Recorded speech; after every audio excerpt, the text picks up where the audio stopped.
Hey guys, it's Mike from NLPkeys.com, and today I'm going to be trying to answer this question as best as possible so that you can really understand it.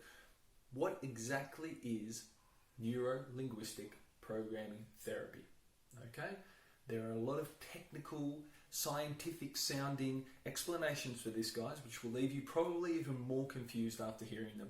My job today, I'm hoping at the end of this video, it's going to be really clear to you exactly what NLP therapy is. Okay, so first I'm going to start off by making you imagine a little bit. Imagine that your brain, guys, is a computer.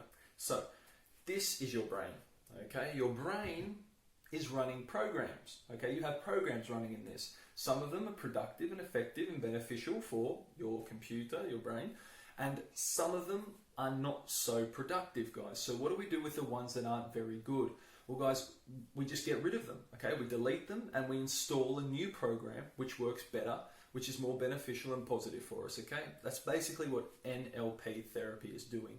It's taking old programs or programs that you've been running that are not helping you guys, and we're putting in a new program into your brain which helps. Okay, how do we do that? Through different things like the swish pattern, matching modalities, things like this, okay guys, which I will explain over other videos. But today my point is to really get you to understand how this works and where this comes from. So a little bit about the origins, guys. NLP started with two psychology students, Richard Bandler and John Grinder. These two guys, they basically had a pretty logical question, which is, why are we studying the problems with people? We're studying so much about the problem and the cause of the problem, etc., when we could just be studying the solutions. Okay, so this is a problem, but what's the solution? What's the actual cure for this? Okay, so they really put all their energy and time into finding people who had actually been able to cure themselves. Okay, they also studied other psychologists and other hypnotherapists and people like this, people like Milton Erickson, a really famous, very, very legendary hypnotherapist who was able to do very good experiments with his subjects with great results. So this really influenced Bandler and Grinder to come up with what is called today Neuro Linguistic Programming. So what do we use NLP for? Okay guys, the NLP is for fears, phobias, anxiety, poor self-esteem. Guys, basically anything that is taking away your quality of life because of this mental pattern or mental images that you have, then guys, NLP can help. Can I give you a really good example here, okay?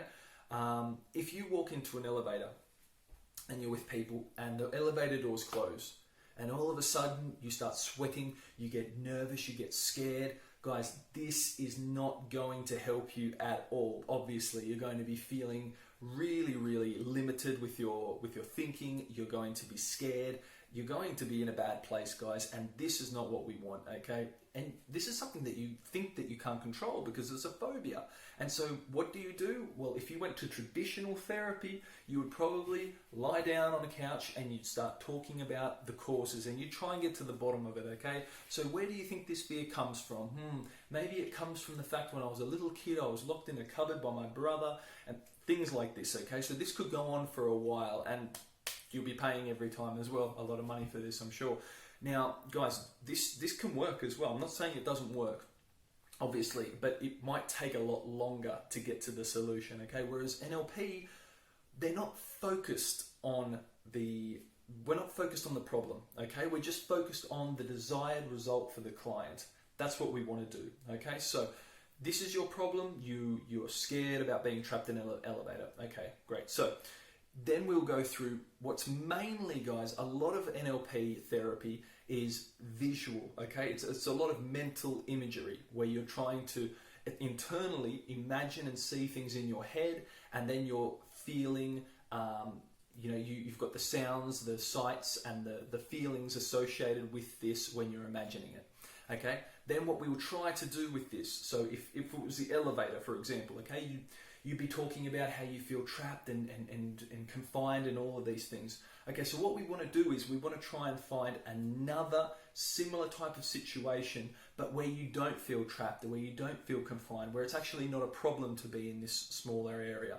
Okay, and with that we look at the modalities, okay, things like the visual aspect, if it's bright or if it's dull, if it's got a lot of color, if it's black and white, if it's big, if it's small, okay, if you're out of your own body or if you're in your own body. This is called associating and disassociating, things like this, guys. Now, these are really important because if you can create the same type of modalities, guys, from one situation where you're feeling good and you're okay, and you can transfer those same modalities to the situation where you're not feeling good when you imagine it, guys, then obviously the feelings change, okay? The feelings change towards that thing, and suddenly you don't feel so trapped and confined and you feel good, okay? So this is the power of being able to use modalities and visualization in NLP therapy.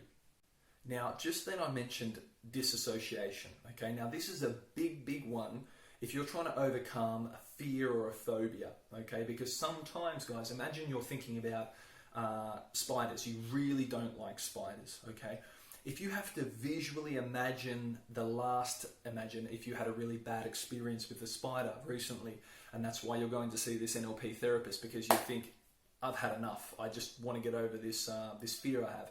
Well, if you have to imagine that situation consciously, okay, then what happens is it could be too scary for you. Some people actually really are terrified, even just imagining these things, and it's just a no-go. The person will feel even worse when they leave your clinic, okay? So what the NLP therapist does is something called disassociation, okay? So it's like the person gets out of their body and they're watching themselves in the experience. Especially if it's a very strong phobia, there is something that we do where we take the client into a cinema in their mind, and they are actually in the projection room watching themselves in the cinema, watching a movie on the screen. So this is like double disassociation, okay, guys? They can also have a protective bubble around them, okay? Now, these things, guys, when it happens, the client is actually able then to face the fear and see it and be able to change the connotations that the client has with that fear, okay, and overcome it and not have that control their emotions or their life anymore. So this is the big thing about disassociation. It's fantastic. Another really big thing that the NLP therapist and NLP therapy focuses on is the language that the client uses. Now, language is so important, guys. The way we talk about things. There was a recent study actually done in Harvard. Maybe it's not so recent anymore, but this study shows that negative thoughts, guys, are 4 to 7 times more powerful than positive thoughts. And when you say these thoughts out loud, they become 10 times more powerful. So can you imagine, guys, a negative thought that you have that you say out loud suddenly becomes 40 to 70% times more powerful than any other positive thought you've just had, okay, guys? And not just that, it's much more likely to actually manifest and happen in reality. So it's so important the way you talk to yourself. I can't stress this enough, guys. The way you talk out loud and the things that you say, the things you speak into existence, I would like to say, because this is what happens, okay?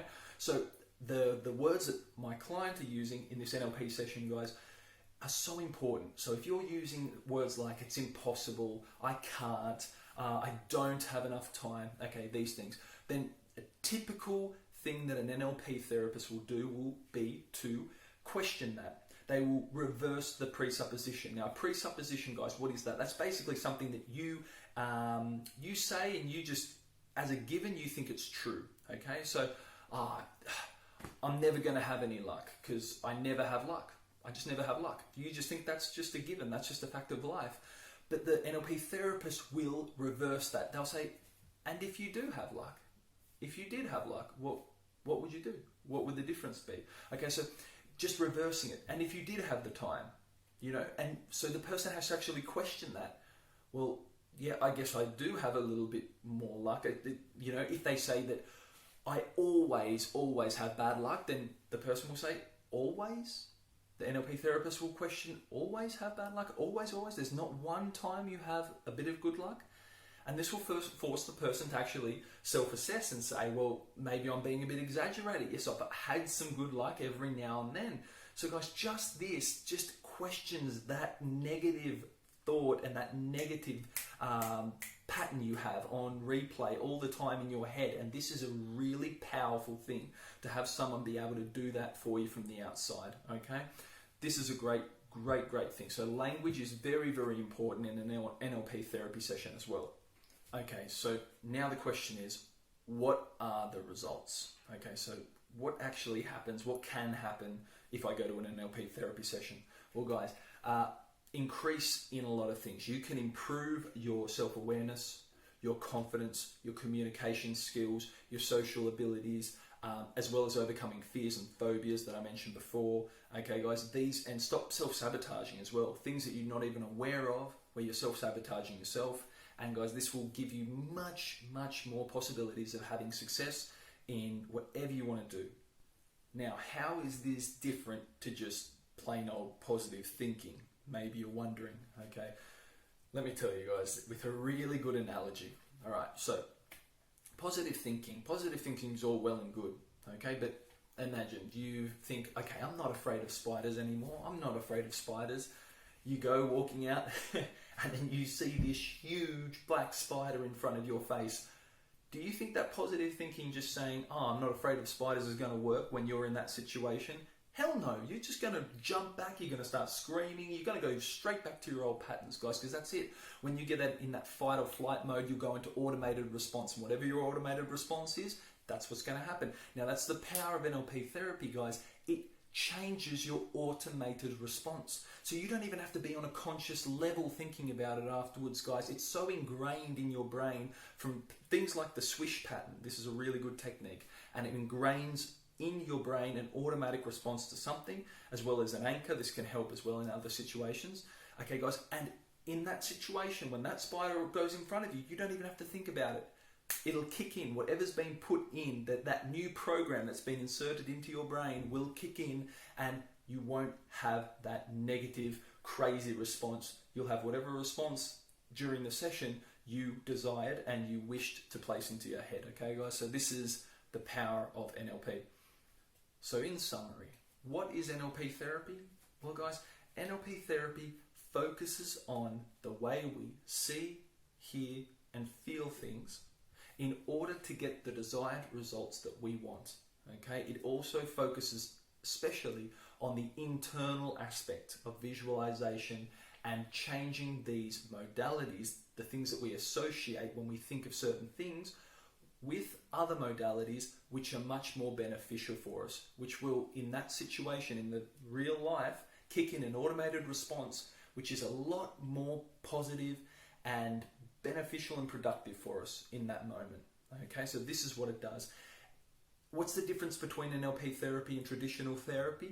In summary, guys, traditional therapy really tries to get to the root of the problem and tries to find out exactly where is this deep-seated whatever the problem is coming from. Okay?